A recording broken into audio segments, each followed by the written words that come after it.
যোগ্য ব্যক্তিকে ভোট দিয়েছি এবং আমাদের দলের কেন্দ্রীয় নেতৃবৃন্দ ওনাকে মনোনয়ন দিয়েছে।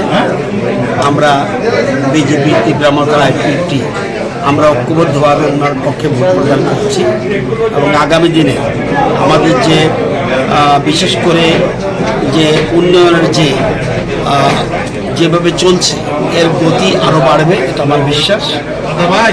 তো আগামী দিনে একদিকে আমাদের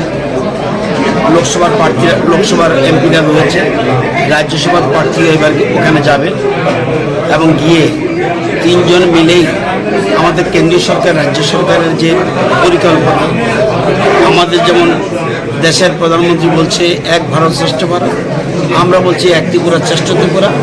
সুতরাং এটাকে সামনে রেখে আমরা আত্মনির্ভর ত্রিপুরা, যেটা আমাদের 18 সালে আমাদের প্রতিজ্ঞা করেছিলাম, ত্রিপুরা নিজের পায়ে দাঁড়াবে, অন্যের মুখাপেক্ষী হয়ে থাকবে না, সেই জিনিসটা আমাদের দেশের প্রধানমন্ত্রী চাইছে আত্মনির্ভর, সেই দিকে আমরা এগোচ্ছি।